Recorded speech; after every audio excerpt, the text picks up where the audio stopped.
how's it going, you guys? So welcome back to yet another Throwback Thursday series, and as you can see, I chose to do Metal Gear Solid 3 because it's always been my favorite Metal Gear ever, and this game has pretty much set me being a fan for the rest of the Metal Gear series, and it's kind of how I got into Metal Gear.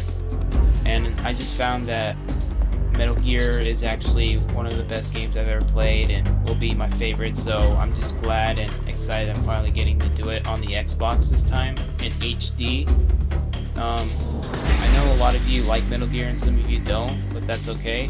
I just want to do it because I love it, and I'm sure a lot of you do too.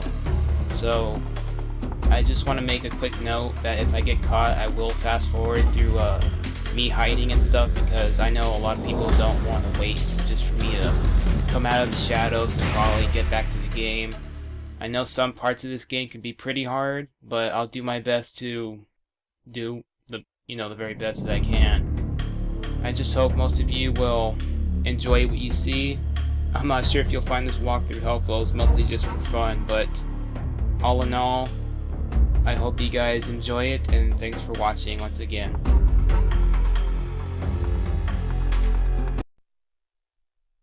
After the end of World War II, the world was split into two, East and West. This marked the beginning of the era called the Cold War.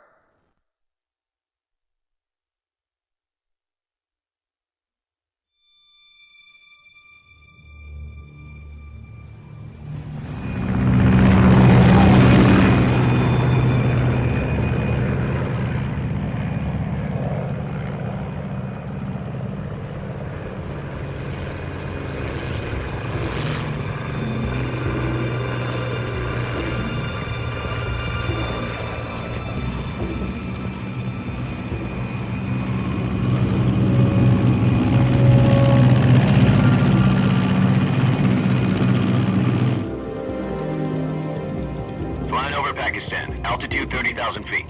Approaching Soviet airspace. 20 minutes to drop off. Commencing internal depressurization. Equipment check. Arm main parachute. All right. You ready to go? Drop zone still showing a high pressure mass. Cav okay. Good. We've got high visibility.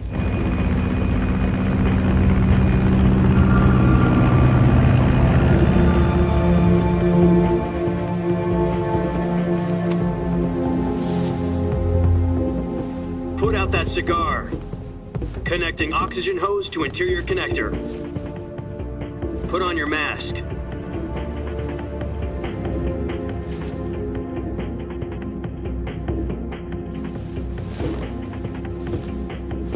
Does this panty waste know what he's doing?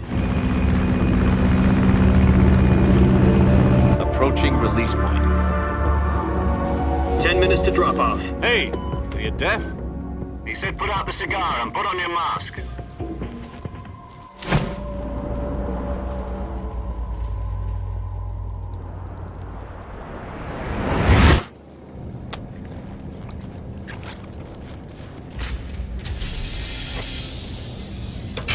Depressurization complete. Checking oxygen supply. 6 minutes to drop off. Opening rear hatch.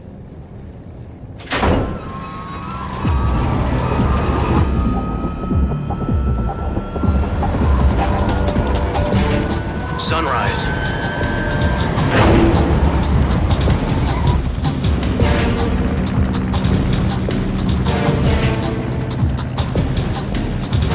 External temperature minus 46 degrees Celsius.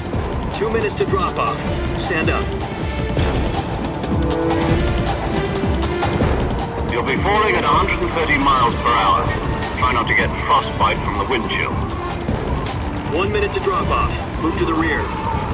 Activate bailout bottle. This is one for the history books. The world's first halo jump. 10 seconds to drop off. Stand by. Status okay. All green. Prepare for drop off. Countdown. 5, 4, 3, 2, 1. Spread your wings And fly. God be with you.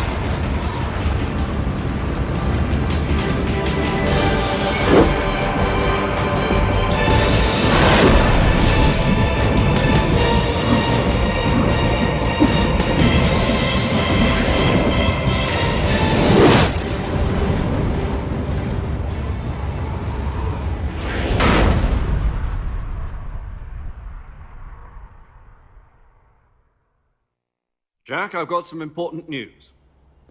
The head of the CIA has finally given us the green light for the Virtuous mission. Virtual mission?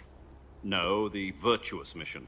The future of our Fox unit depends on it. If it succeeds, we'll be officially organized into a unit. Virtuous mission? Sounds like some kind of initiation ritual. You know, don't get cocky. This isn't a training op. Right. So what exactly is this wonderful mission? Well, about 2 years ago, a certain Soviet scientist requested asylum in the West through one of our moles. His name is Nikolai Stepanovich Sokolov. He's head of the OKB 754 Design Bureau, one of the Soviets' top-secret weapon research facilities, and the East's foremost expert on weapons development. Sokolov? Isn't he that famous rocket scientist? The very same. On April the 12th, 1961, the Soviets achieved the first manned spaceflight in history. The Earth was blue, but there was no God. Well spoken. The rocket that carried Yuri Gagarin to orbit was the A-1, known as the Vostok rocket. Sokolov is said to be the man most responsible for the multi-engine cluster used in that rocket. After Gagarin's flight, Sokolov left rocket development to become the head of the newly established Design Bureau. From a lowly technician to head of a design bureau, that's quite a success story, so why do you want to defect? It seems he'd become afraid of his own creations. Afraid? Call it a crisis of conscience. And for that, he left his country and his family behind and went over the fence?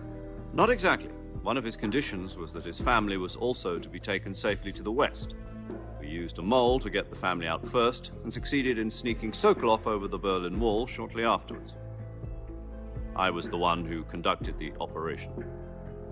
The security on the eastern side was still full of holes back then. Then what?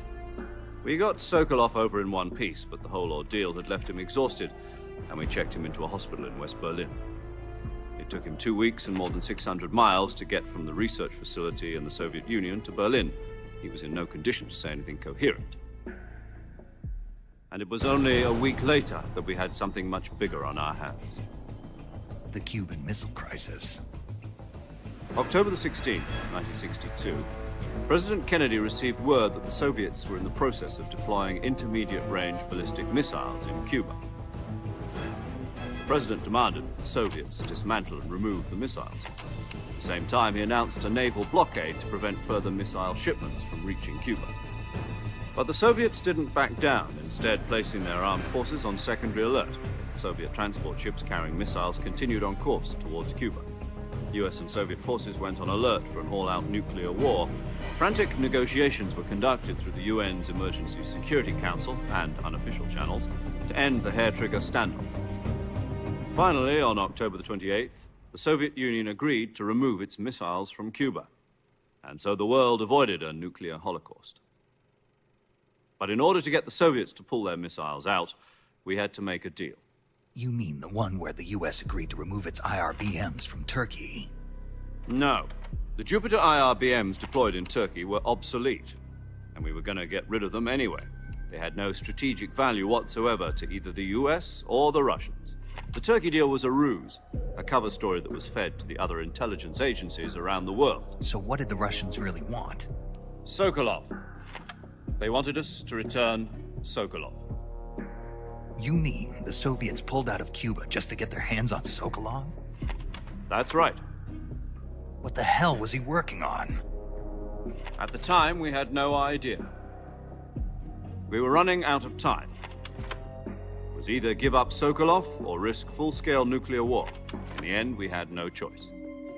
President Kennedy gave in to Khrushchev's demand. The next day, I got Sokolov out of the hospital, handing him over to agents on the eastern side. Sokolov kept on screaming, "Save me," until he disappeared from my sight. Then, a month ago, we received some new information from one of our moles. About Sokolov? Yes.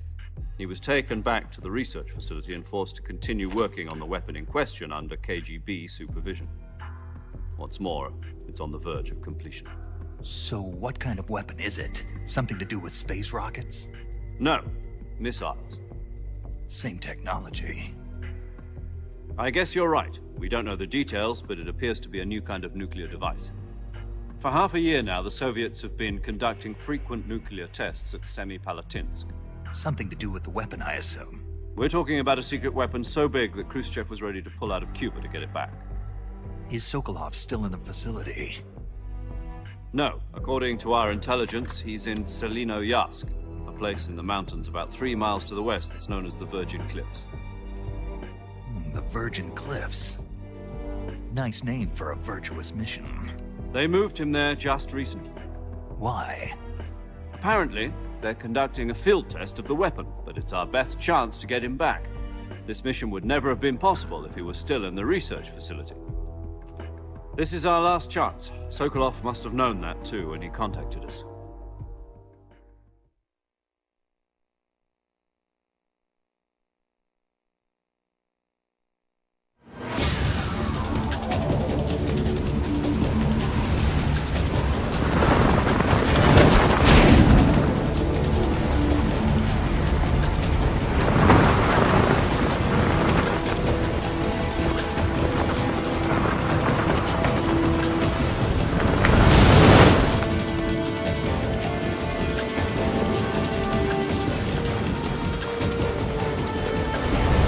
Listen up, Jack. Your mission is to infiltrate Selino-Yarsk in the Soviet mountains, ensure the safety of Sokolov, and bring him back to the West.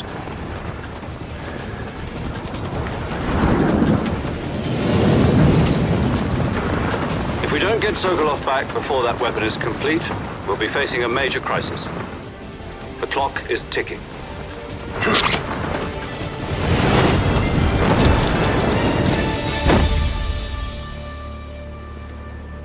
Once we've confirmed the rescue of Sokolov, stand by at the recovery point. A recovery balloon will be dropped at that point. Helium will be pumped into the balloon to inflate it. The process takes about 20 minutes. Once it's complete, the gunship's arm will latch onto the balloon and pull it up. The Fulton surface-to-air recovery system. I'm familiar with the theory. Take it easy. It's been combat-proven. Do you think Sokolov is up to it? The shock will be less than during a parachute jump, and the arm can handle up to 500 pounds. So you're planning on going over the border in a single combat Talon? She's equipped with 2 6-barrel 20mm Vulcan cannons, as well as 2 40mm machine guns. Sounds like she could hold her own against a battalion of tanks. Even with the fuel in the reserve tank, we're facing a 4-hour time limit. If all goes well, it shouldn't take more than a few hours. Home in time for dinner. But if anything goes wrong, You'll be eating dinner, breakfast, and all the rest of your meals in the jungle.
Do you copy?